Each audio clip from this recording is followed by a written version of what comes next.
procurei o meu pastor e a psicologia em primeiro. A psicologia, eu perguntava pelos estudos por que a mulher é mais resistente do que nós. A psicologia dizia é complexo. Fui para a psiquiatria, a psiquiatria me disse: você vai ficar doido e não vai entender, porque já está no manual de fabricação dela. Então eu procurei o meu pastor, e o meu pastor disse-me que, olha, Bento, nós somos feitos do pó, a mulher foi do osso, é mais dura de roer. Então eu fui para a biologia e observei que o osso da costela não é qualquer osso. Vejam que o osso da costela, ele é composto entre cerca de 12 pares, e ela não é feita aleatoriamente. Por isso que dentro do contexto a anatomia é o osso mais resistente, ou um dos mais resistentes, porque ele é responsável por proteger a parte mais sensível do corpo: coração, pulmão, parte do baço. Então, olha, a gente às vezes barra com o peito. Se eu me debruçar em cima deste altar, o coração não vai sentir, porque antes dele tem a costela para resistir. Então, quando a pancada é muito forte e frissura uma costela, o ortopedista é o único osso que ele não pode engessar. Ele passa antibiótico, mas gesso não tem, porque a costela se restitui pelo próprio tempo. É o tempo que faz ela voltar a existir.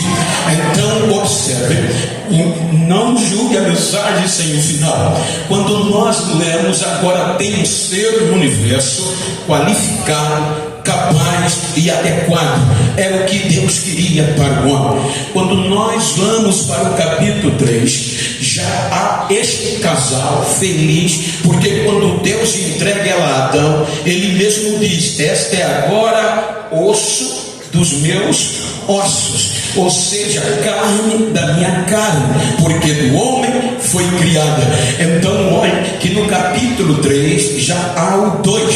Quando nós vamos para o primeiro livro de Timóteo, capítulo 2, versículo 14, na conotação de Paulo, ele mostra que antes de Eva, Adão também foi tentado para cair.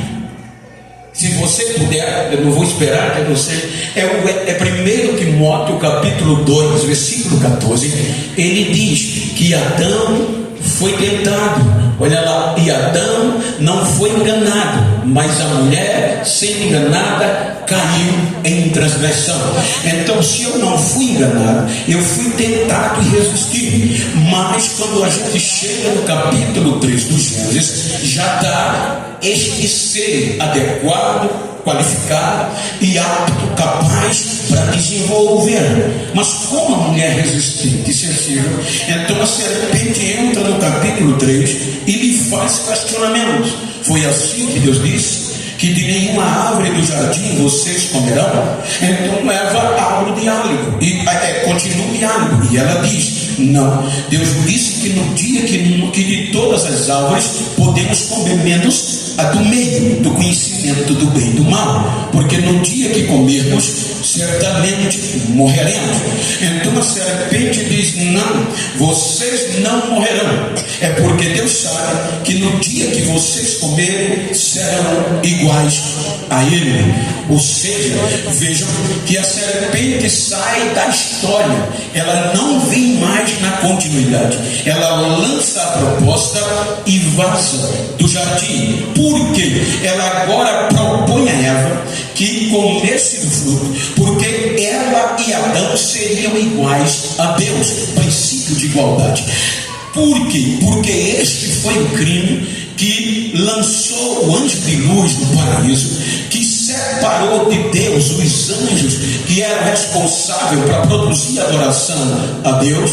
Segundo um contexto erudito, diz que Lúcifer, o anjo de luz, melhor dizendo, ele pegava a adoração dos anjos antes de nós, que era na terra, e subia a Deus. E quando chegava diante de Deus, ele abria o coração, porque ele era perfeito, e E o que saía do coração dele é o que a gente canta hoje. Diante de Deus, o que os anjos mandavam da terra para o céu por meio do anjo de luz era: tu és digno de honra, de glória, de domínio, de majestade, de louvor, de adoração. Então isso era algo cotidiano que os anjos produziam. Então quando o anjo de luz quis ser igual a Deus, ele contaminou, Ezequiel 28:18, os seus santuários, as suas congregações, e o juízo foi sem misericórdia. Deus os julga sem direito ao contraditório. Você vai ver em Judas 1:6. No livro de Judas 1:6, Judas diz que os anjos, e aos anjos que não guardaram o seu principado, mas deixaram a sua própria habitação, reservou na escuridão e em prisões eternas até o juízo daquele grande dia. Olhe que os anjos foram julgados sem direito à defesa. Agora, tal ser humano, por que Deus criou os seres humanos? Para substituir os anjos, porque Deus criou a terra para o adorar e os seus habitantes. Então não tinha adoração. Então agora Deus criou o homem e diz: não é bom você estar só, vou lhe dar uma companheira capaz, qualificada, que vai lhe ajudar. Mas quando Eva ouve esta proposta, ela é perturbada. É aqui que entra 7 testemunhas de acusação. Se você ler Romanos 5:31, Paulo está falando de uma vitória judicial. Vejam 31, capítulo 8:31 de Romanos 8:31, que diria 35, melhor, depois a gente volta para ganhar tempo. Quem nos separará do amor de Cristo? Questionamento: a tribulação, a angústia, a perseguição, a fome, a nudez, o perigo ou a espada. Quando Paulo está falando isso, ele está falando de um tempo passado, de um tempo presente, aonde a vitória, o julgamento chegou no final.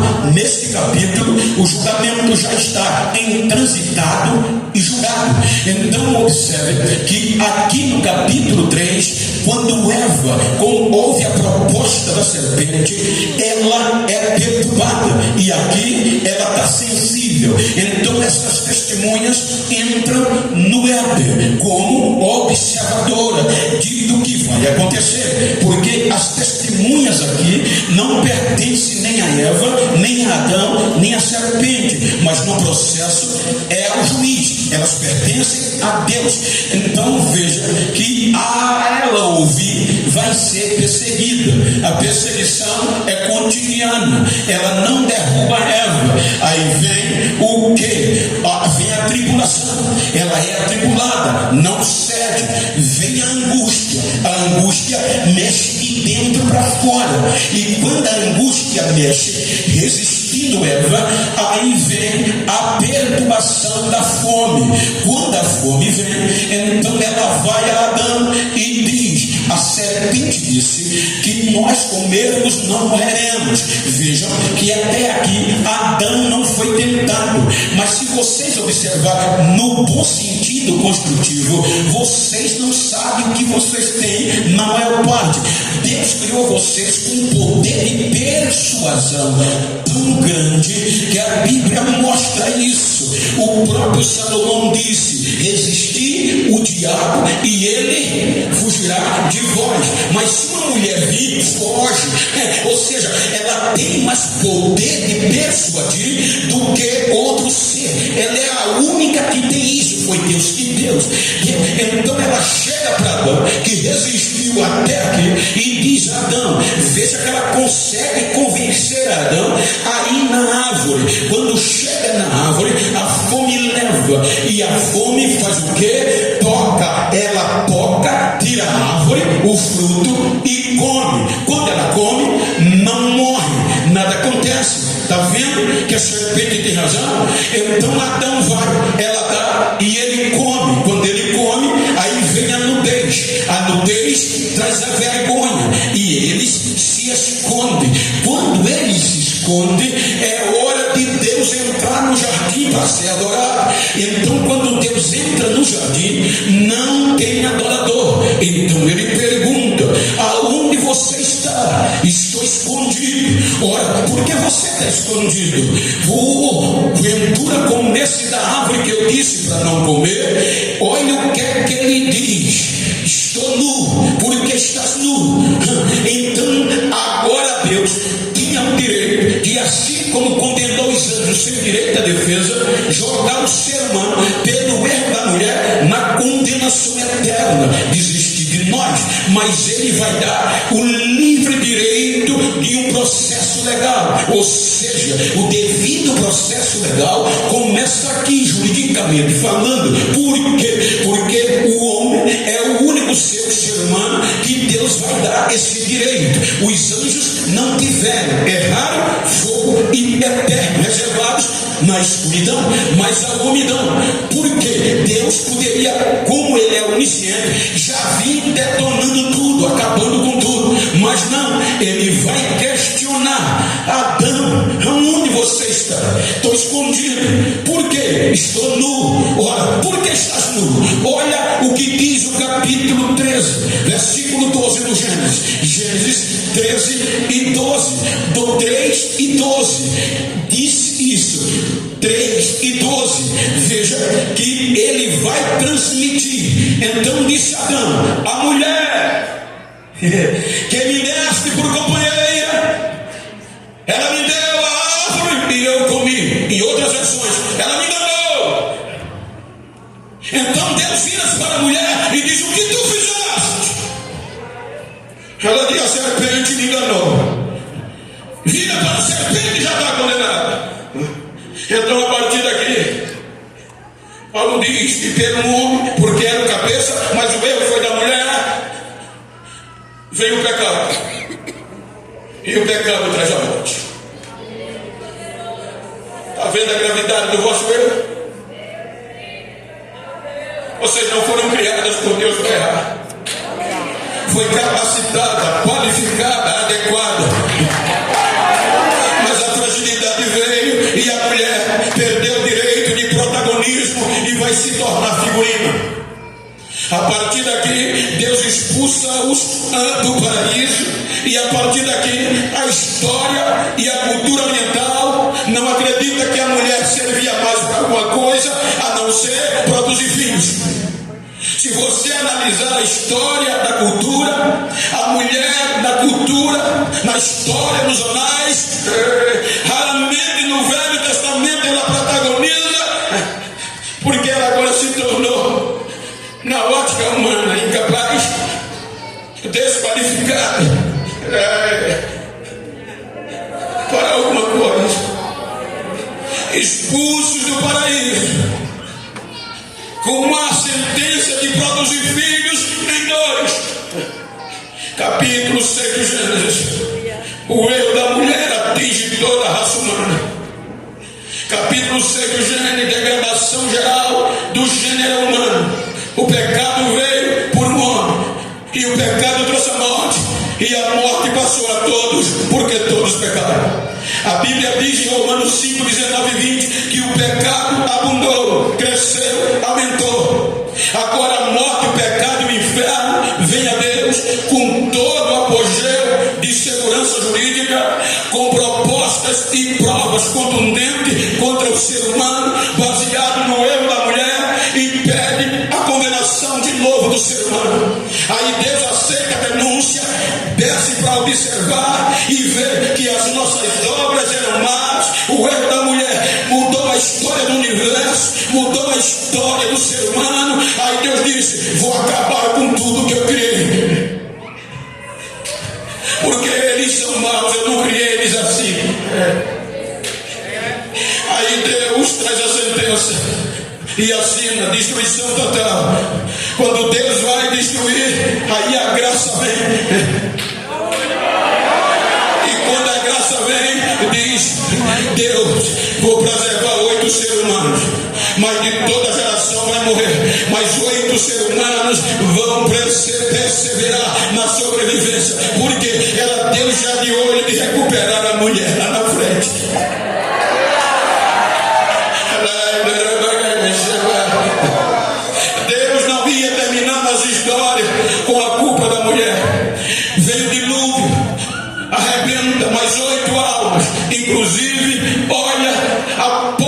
percentual, 50%. Noé, seus filhos, a mulher de Noé e suas esposas, 8 almas. Podia ser por conta do vosso erro, 4, 8 homens. Mas Deus disse não, vai ser 4 homens e 4 mulheres, porque eu não vou desistir do que eu criei, preparado, capaz para fazer a obra. Passa o dilúvio, capítulo 8, vai recomeçar, mesmo com a história, dizendo que você não tinha mais jeito. Deus abre a arca, cara, e quem sai da arca, no contexto humano, 4 homens e 4 mulheres. Ei, mulher, olha para quem está ao teu lado e diga: está pensando que Deus desistiu de nós? Quem pensou assim quebrou a cara, vai ter que nos engolir. Diga para ela.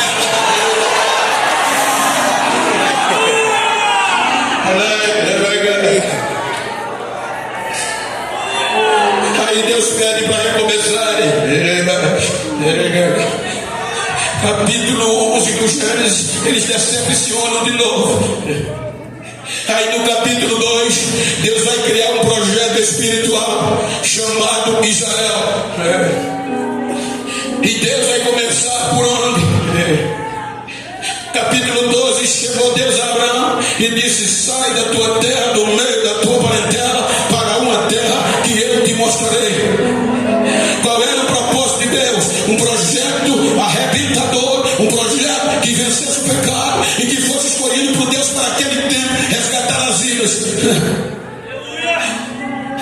Aí Deus olha para Abraão: na minha linguagem, você só não vai resolver.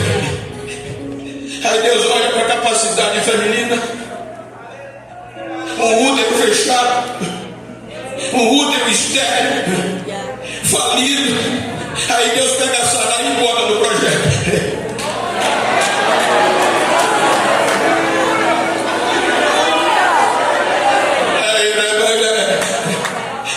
Poder de resistência. Vem Israel, xodó de Deus. Aí vem Deus, dá lei a Israel, para ele não pecar. Capítulo 24 do Êxodo. Vem Deus fazer uma aliança pela primeira vez com Israel, porque desde o erro da mulher, da queda da mulher, ele não descia mais na terra de forma coletiva para ser adorado. Capítulo 24 do Êxodo, vem a proposta da aliança. Versículo 3, o povo ouve Moisés e responde que está de acordo. Veio, pois, Moisés e contou ao povo todas as palavras do Senhor e todos os estatutos. Então o povo respondeu a uma voz e disse: todas as palavras que o Senhor tem falado, faremos. Observe que do ventre da origem de Abraão e Sarai já eram mais de 3.600.000 judeus, sem contar as crianças. Veja a capacidade de resistência da mulher.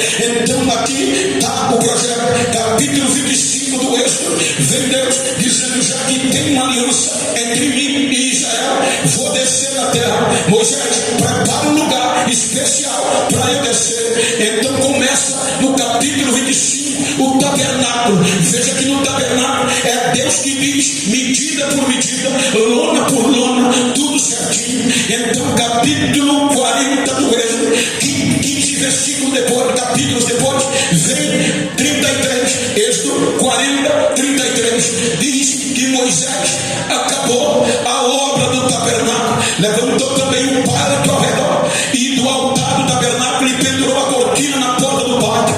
Assim acabou Moisés a obra. Quando ele acaba, desde o Gênesis, do erro de vocês, que a história acusava, que a história tirou vocês do protagonismo, agora vocês entram já recomeçando de novo. O tabernáculo está levantado. Moisés veio de Joquebede. Veja que a mulher sempre vai estar na história. Então ele termina a obra no versículo 34, faz um culto, e um culto com as mulheres também. A glória de Deus desce, que a nuvem cobre a casa. Diz o versículo 35 que a glória foi tremenda, que nem Moisés podia entrar na tenda, porque a glória de Deus encheu a casa e não tinha lugar para mais nada. Agora tem um projeto. que vai representar Deus na terra. Deus insiste várias vezes, mas o pecado vence aqui. Jeremias 52, versículo 12 e 13. Nabuzaradã, representando os caldeus, derruba a igreja, arrebenta, e Israel não resiste. Levados para o cativeiro, escravos de novo, 70 anos lá.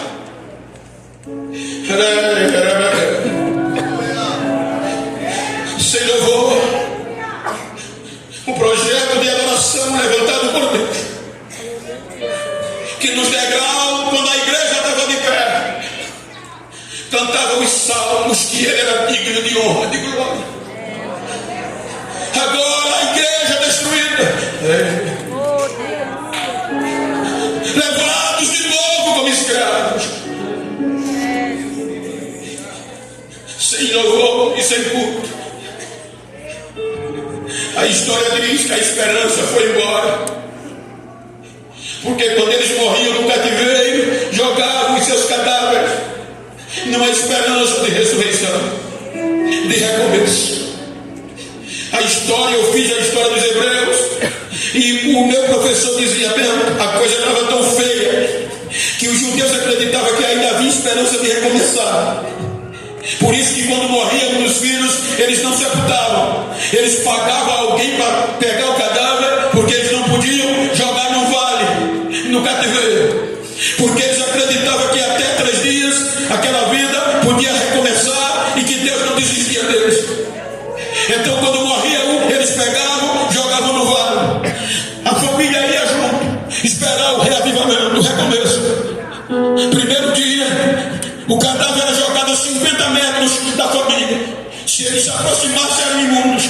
Então, com 50 metros de distância, eles viam o corvo descer, subir no ventre, no abdômen do cadáver, arrancar os olhos, furar, dilacerar o cérebro pelos ouvidos, e não podia ir lá, porque senão se tornava imundo. No segundo dia,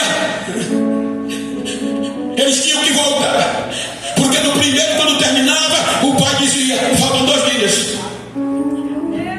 No segundo dia eles voltavam a 50 metros do cadáver, já sem globo ocular, sem cérebro. Ele dizia: mas ainda falta 2 dias, tem esperança. Aí a águia vinha, rasgava o ventre do cadáver, comia os órgãos internos, as vísceras, e ia embora. Eles olhavam, só estava a cascaça e a carne apodrecendo. Aí o pai, chorando já, dizia: ainda tem uma noite e um dia, Deus pode recomeçar.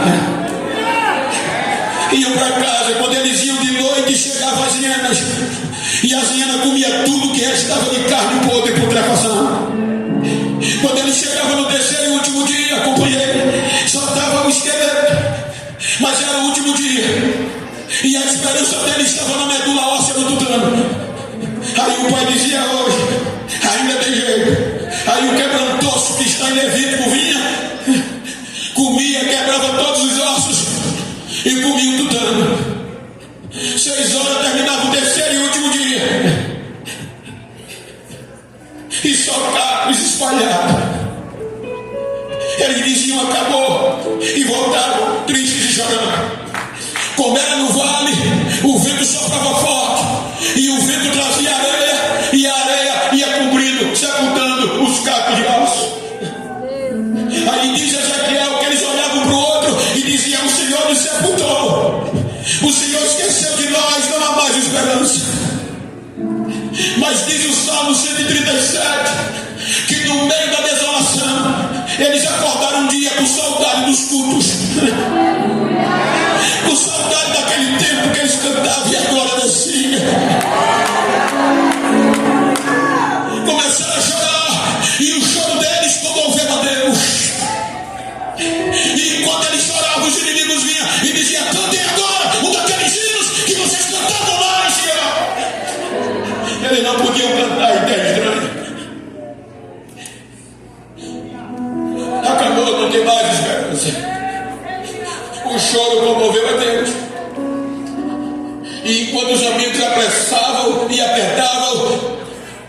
Um daqueles músicos, como se fosse aquele tecladista, olhou para a ameaça e disse: eu não posso deixar de adorar mesmo fora. Esqueça a minha mão direita da minha esquerda. Olha como ele não está com as duas. A minha língua se apega ao céu da boca, se eu não louvar a Deus, mesmo fora de Jerusalém. Aí quando entra o Salmo 138, já estão dizendo: ó Senhor, só a ti eu louvarei, na presença dos deuses, a ti de todo o coração, e tu alemos louvor. Quando eles cantam, aí Deus diz: Ezequiel, pega ele em visão, vamos ali comigo. E vai juntamente para o cemitério. Chega no meio do vale, Ezequiel disse que estava cheio de ossos, de carro sequíssimo, não tinha mais tutano. Aí Deus disse: eu ainda posso usar o projeto, eu ainda posso restaurar quando não tem mais jeito. Só tu sabes. Profetiza, filho do homem, e diz a esses cacos de ossos, porque são a casa de Israel. Diz a eles que eu, Senhor, vou restituir, vou trazer carne, vou trazer pele, vou trazer tendões, vou colocar nervo, vou cobrir e vou encher do meu espírito, e eles vão voltar a viver, a viver, a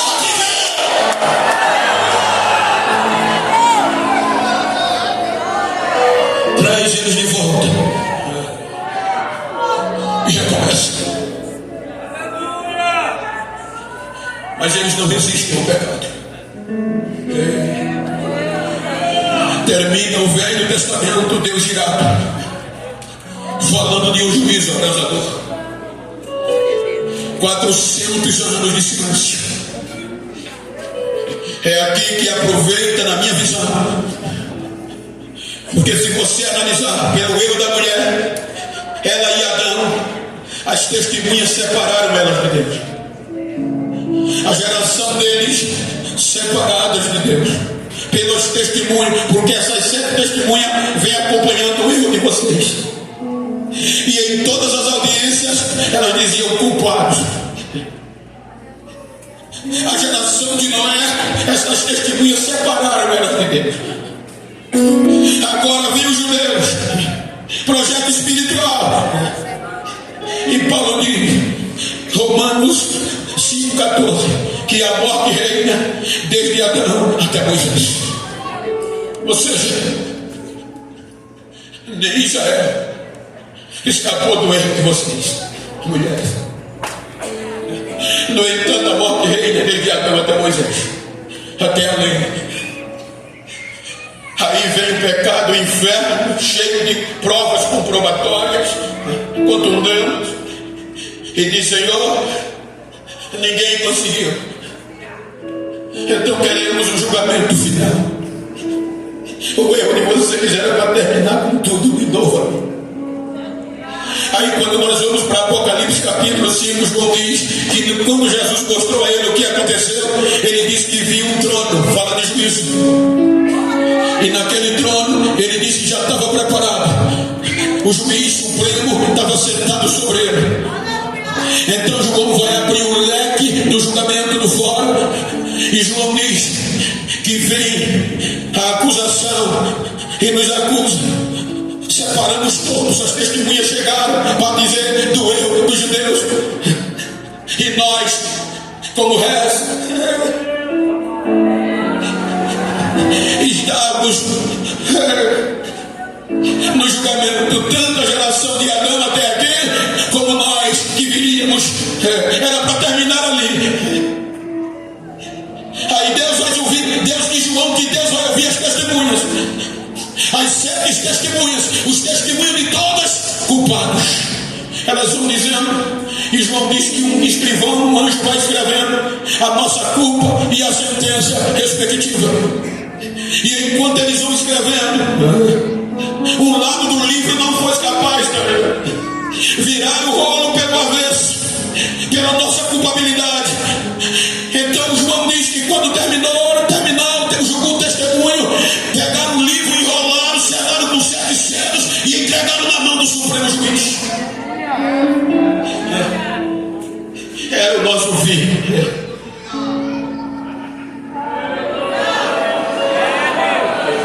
Aí a vontade de Deus, diz Deus, eu não posso condená-los sem dar direito de defesa. Procure um advogado bom para defendê-los. Aí João diz que um anjo saiu à procura de um advogado. Procurou no céu, procurou na terra, procurou debaixo da terra, e ninguém quis aceitar o nosso processo.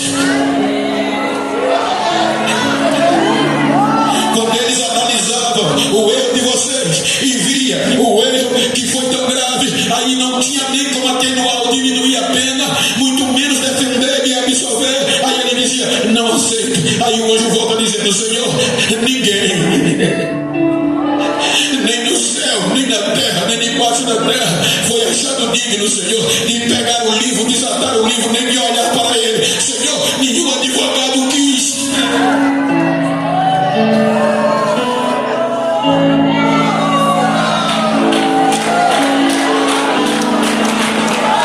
O erro de vocês está pronto para ser julgado.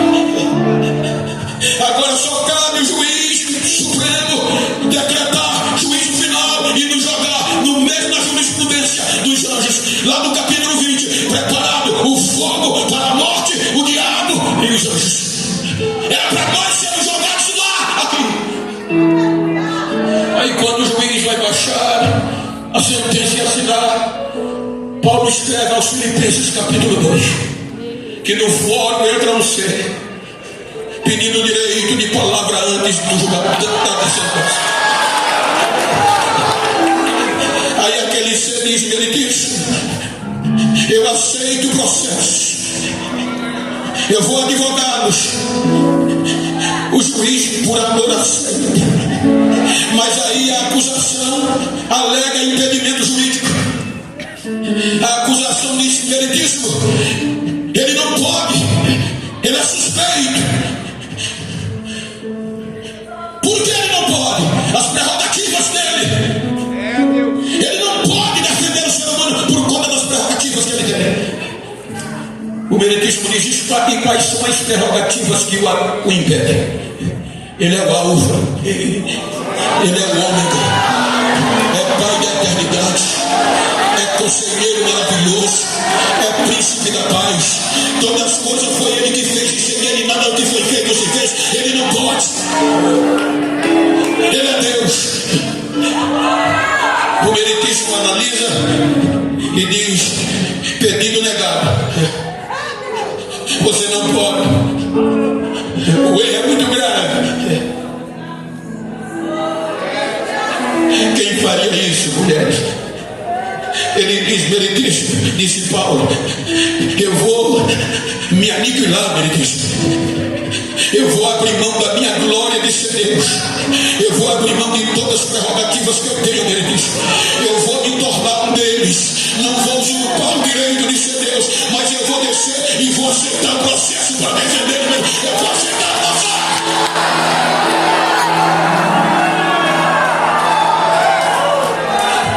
É por isso que vem Romanos capítulo 8, versículo 31 e 32. Eu quero que a igreja leia Romanos, leia 1, 2, 3. Que diremos a estas coisas? Se Deus é por nós, quem será contra nós? Versículo 32. Aquele que nem mesmo a seu próprio filho poupou, antes nos entregou por todos nós.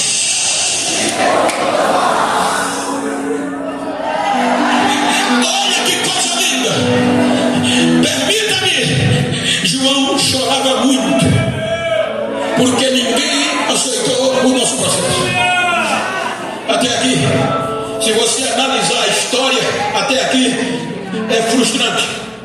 Pode olhar na ciência, na filosofia, que antes de Cristo teve muitos nomes de homens poderosos. Zenão, Aristóteles, Epícuros, Platão e tantos outros, que mudaram o pensamento da história, mas nenhum quis resolver o problema da mulher.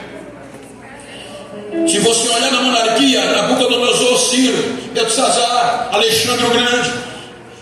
Se você olhar na Bíblia, A Bíblia diz que o pecado entrou por um homem. Olha o quanto Deus acreditou na restauração de vocês. Aí a Bíblia diz que Adão não resolveu, mas gerou a Sete. Sete não resolveu, e Deus é tido paciência, mas gerou Enos. No tempo de Enos voltou a ter adoração, mas o pecado e a morte destruiu ele. A Bíblia diz que Enos gerou a Cainã, Cainã, Malalael, Malalael, Jared, Jared, Enoque. Enoque botou no coração: eu vou mandar com Deus, vou dar dilapada no pecado. Aí Deus gostou e disse: então, se tu decidiu, eu vou dar exemplo à tua geração, eu vou te tirar da terra vivo, sem a morte, tocar em você e pega Enoque e leva para o céu sem ver morte. Mas ele gerou Metusalém. Metusalém não existiu, e o pecado e a morte destruiu. Metusalém gera Lameque, Lameque Sem, Lameque Noé, Noé Sem, Cã, Jafé. Vem a destruição pela graça, 8 anos. Aí Deus, depois do dilúvio, pega Sem Arfajade. Arfajade gera Elá gera Eber, Eber gera Réu gera Pelé gera Serug gera Naó gera Terá, e Terá gera Abraão. Ninguém. Aí Deus disse: vou levantar um projeto para restituir de forma espiritual. Aí Abraão não resiste, o pecado e a morte vence. Deus decepcionou na nossa linguagem, mas acreditou na sua descendência. Jacó gera a Judá Perez a Esrão a Arã, Aminadab Nação a Salmão, Salmão a Boaz a Obed a Jessé, e Jessé a Davi. Aí Deus disse: achei um que vai cumprir o meu desejo. Mas o pecado e a morte vence Davi gera Salomão, Salomão roubou Abias. Abias gera Asa Josafá, Jorão gera Uzias, Jotão, Acais, Ezequias a Manassés a Amon a Josias, Jeconia. Vem o cativeiro, decepção. Aí vem Mateus diz: depois do cativeiro, Salatiel, Zerobabel gerou Salatiel, e Salatiel gerou Abiúde gerou a Eliasar Azor, e Azor Zadok gerou aqui gerou Eliasar, repetindo, e Eliasar gerou a Matã gerou a Jacó, e Jacó José, que foi marido de Maria. Agora o julgamento pedia a nossa determinação final. Aí diz Paulo que, cumprindo a plenitude dos tempos, agora Deus enviou seu filho, nascido de mulher, debaixo da lei, para resgatar todos que estavam condenados pela lei. E agora vem Jesus, ele vem advogar a vossa causa.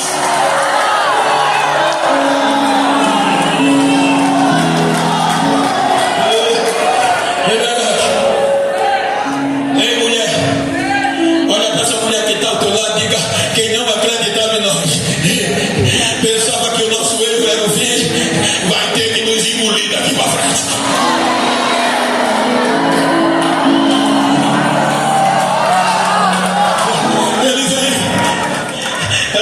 No Gênesis, a mulher vem do homem, mas agora o homem vai ter que vir da mulher. Olha para a vida, ainda servimos. Diga: ainda serve. Quem pensou que a gente não servia mais, quebrou a cara.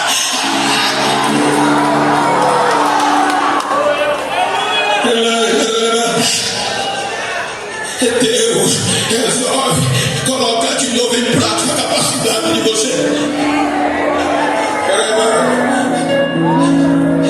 Ele vem 30 anos se preparando para o julgamento, para o processo. Com 30 anos redondando, começa o seu ministério.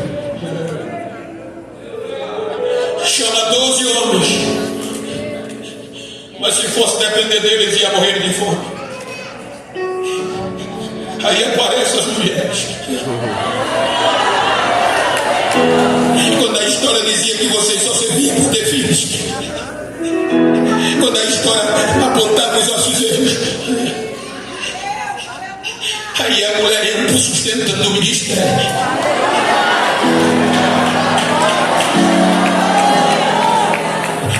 Agora vai ter que ver mulher que a própria história dizia: isso não presta para mais nada, é uma comedora de piqui. Ela vai entrar.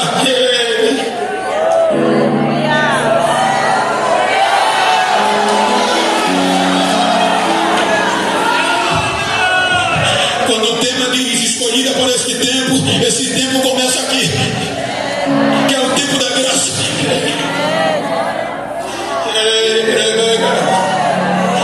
Diga para quem está ao seu lado: entramos pela graça, ninguém vai nos tirar mais.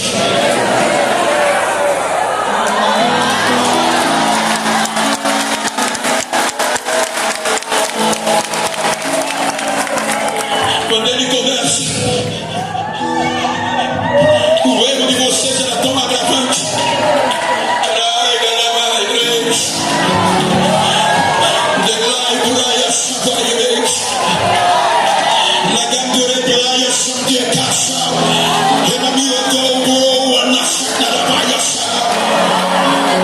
A glória do Senhor está invadindo este santuário, e o Espírito toca no meu coração, que está fazendo coisas grandes neste momento.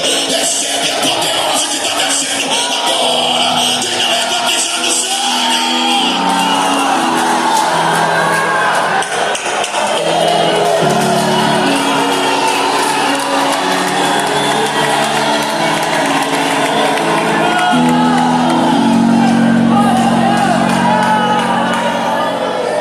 primeira testemunha que chega a fome. O diabo leva ele, o Espírito leva ele para o deserto, e o diabo vem dizendo: 40 dias de fome. A fome diz: ele vai ceder. Transforma essas pedras em pão e mata a tua fome. Nem só de pão vive o homem, Satanás. A perseguição, ele não parou, venceu. Os perigos, resistiu. Aí vem a angústia, e foi a angústia que detonou com ele, porque a angústia é de dentro para fora. Pela primeira vez ele pede ajuda na oração, porque a angústia bateu tão forte que o suor agora sai como sangue. Por 3 períodos ele ora: Senhor, afasta de mim este cálice. Eles separaram todos de ti, não deixa de me separar. Aí quando a angústia pensou que ele ia se entregar, ele grita: Pai, não faço o que eu quero, mas a tua vontade. E a vontade do Pai era colocar vocês em protagonismo de novo. Quando a angústia sai, vem a nudez.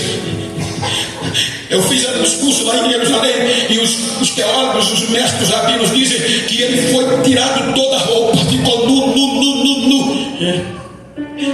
Que é o ápice da vergonha. Paulo diz que ele suportou o opróbrio, que é o mais alto nível da vergonha, e por amor a nós não desistiu. A nudez sai, vem a tribulação. No original, a tribulação quer dizer de cascar o grão.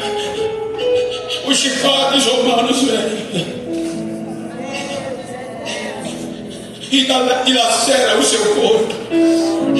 Diz historiadores que os chicotes fizeram tanto corte que, olhando, dava para ver o pulmão batendo a olho nu. Não precisava lupa dos cortes tão profundos. Na lógica natural, a tribulação gritava: você não vai me suportar e vai desistir. Eu sou um advogado, peguei o processo do meu companheiro, e a coisa é tão grave que eu não posso absolver nem diminuir a pena. Eu devolvo, toma de volta o teu processo. Eu não posso te defender. Mas Isaías diz que quando a tribulação diz que você não vai conseguir, Isaías diz que ele não devolve, ele pega o processo e toma sobre si. Aí Isaías diz que agora o castigo que ia nos absolver estava sobre ele, e sobre ele estava a decisão final do processo. Quando ele assume, a espada vem. 3 horas da tarde, depois de todo o sufoco, A espada é símbolo da morte. Ele está pendurado numa cruz por causa dos nossos pecados. Agora olha, enquanto massacrava ele, enquanto penduravam ele na cruz, lembra que no Gênesis era um homem e uma mulher, 50% pecado. Lembra que em Abraão e Sara, pelo processo, 50%. Agora quando você vai olhar o pé da cruz, 80% é mulher. 5 Marias e só um homem.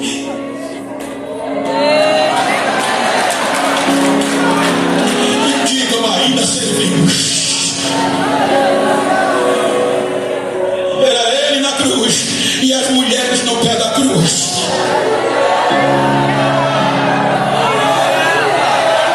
E os discípulos vazaram.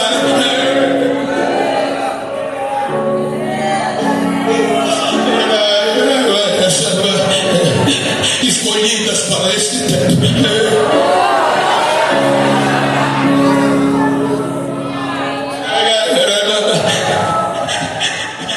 Meio-dia, o sol para de brilhar, a escuridão vem e as mulheres lá.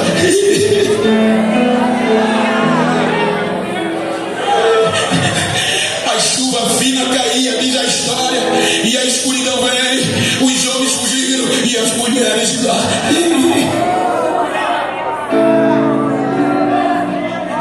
Entre meio-dia e 3 horas, ele brada, Deus meu, por que me desamparaste? E as mulheres ouvindo. Ai, caramba. 3 horas da tarde, ele não suporta e diz, Pai, em tuas mãos entrego meu espírito, e morreu. E as mulheres lá.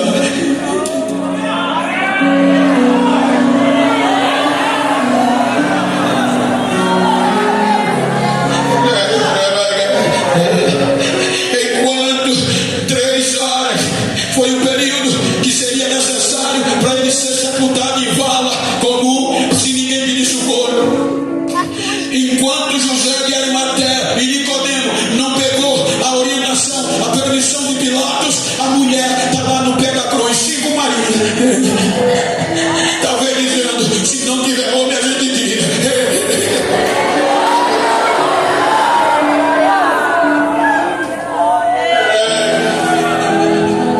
3 horas morre, 5 horas da tarde é sepultado. Há uma matéria chamada autólise, cientificamente falando, que diz o poder da morte sobre o corpo humano. Está lá na ciência. Se eu morrer aqui agora, nem todas as células do meu corpo morrem. Então a morte, para me vencer, ela vem com a decomposição, para me decompor.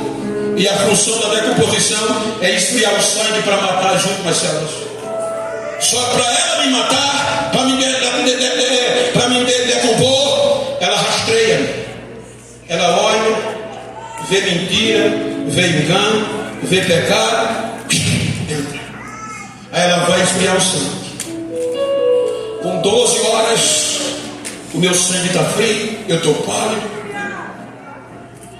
Aí a putrefação, já que a decomposição decompõe.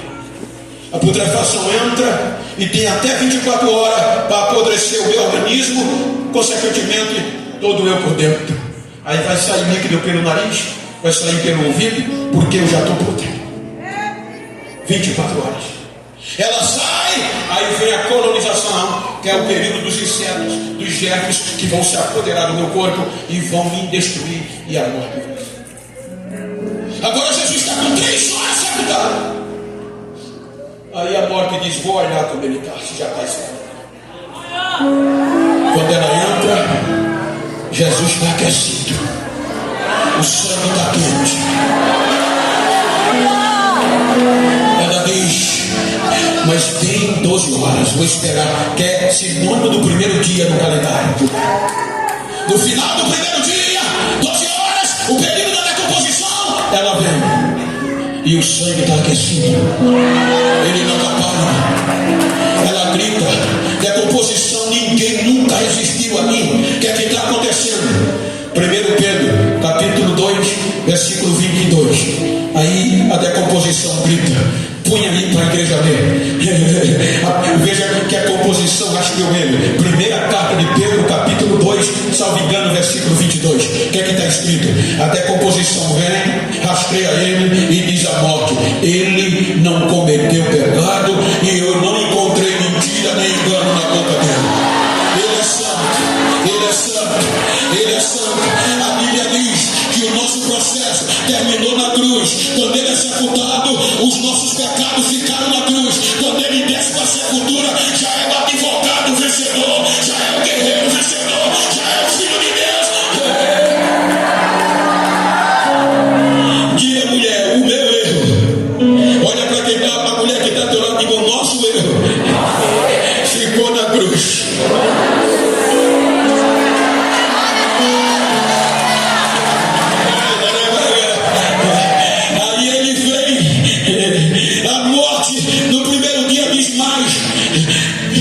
Vamos esperar os 3 dias.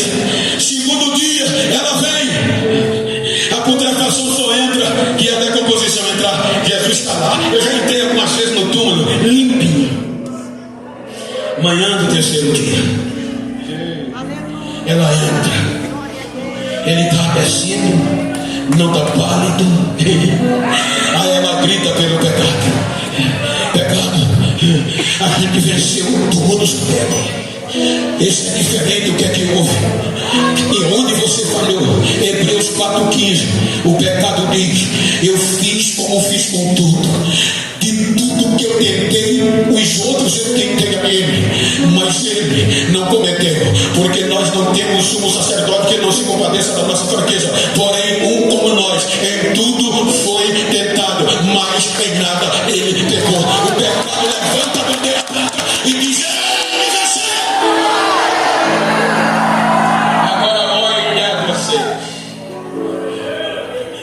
manhã do 3º dia, o homem não teve coragem de ir. Estavam escondidos. Maria Madalena, a pecadora, aquela que foi encontrada por Jesus, chama outras Maria e diz: vamos enfrentar os soldados, vamos no túmulo, vamos embalsamar o corpo do nosso mestre. Pegam, compram o bálsamo e vão lá.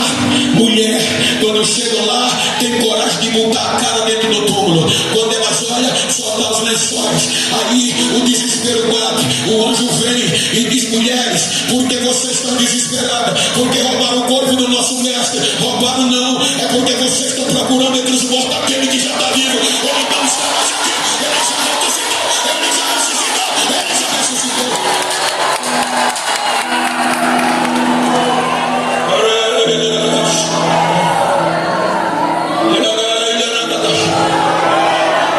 Os anjos não consolaram ela.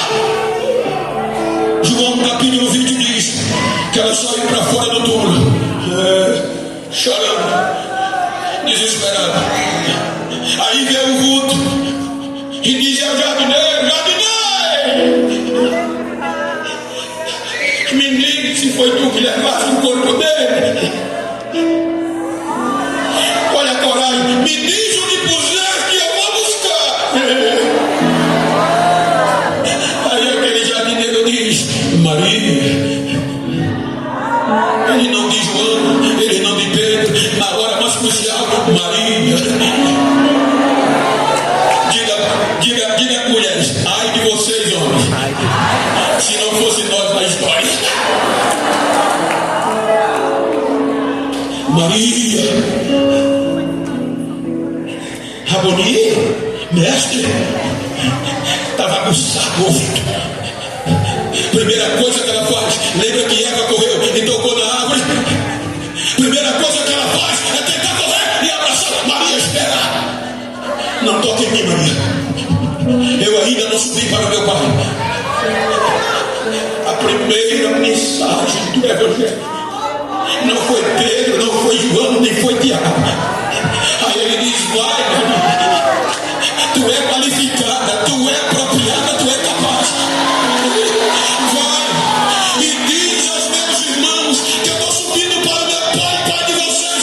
Diga que eu estou vivo, Maria, diga que eu estou vivo. E ela vai, e ela vai, e ela vai.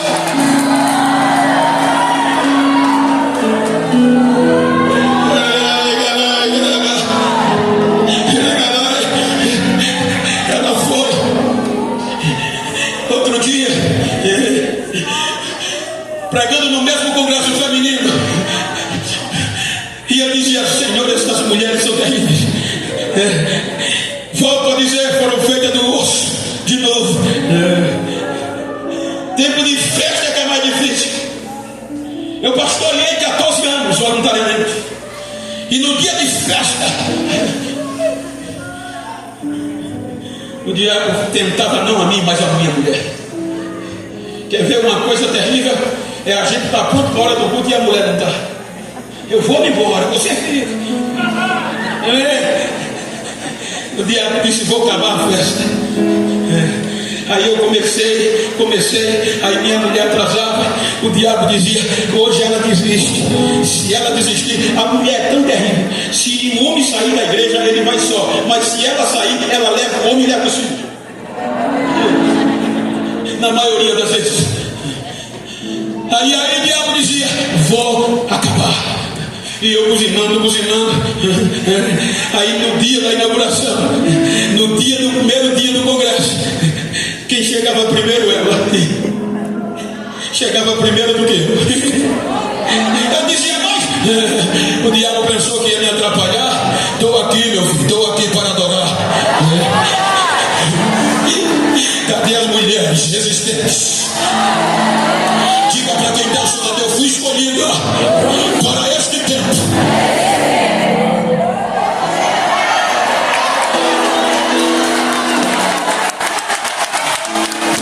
Estamos vivendo dias que estão querendo, eu disse hoje na vigília, tirar este fogo, este poder de nós.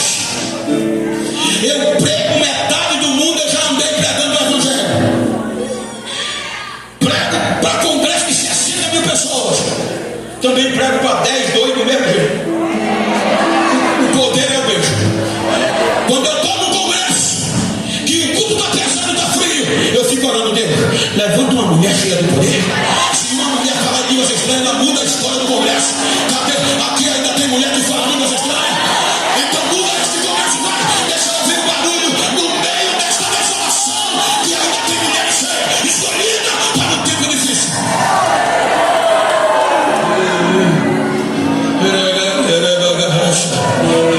Quando tem onde choro, conta a história. Hoje, uma das igrejas mais avivadas do mundo, oração 24 horas. A história diz: a Coreia do Sul, a mulher não tinha vez. E ele pedindo a Deus um avivamento. Orou vários anos. Teve um dia que ele chegou: Senhor, diz o que é que eu faço para essa igreja ser a mais avivada do mundo. Aí ele ouviu a voz: use as mulheres. Mas Senhor, a mulher aqui não é bem vista. Use as mulheres. Senhor, não vai dar certo. Aí a voz: de onde eu nasci? Ele teve que dizer: tinha uma mulher. Quem me amamentou? Uma mulher. Quando eu estava na cruz, quem estava do meu lado? As mulheres. Então usa que vai dar certo. Diga, mulheres comigo, diga: pastor Gilmar, irmã Elisete, irmã Marlise, pastor Arnaldo, fomos escolhidas para esse tempo. Pode nos usar, que vai ter Pentecostes, vai ter línguas estranhas, vai ter avivamento, e a igreja vai continuar viva.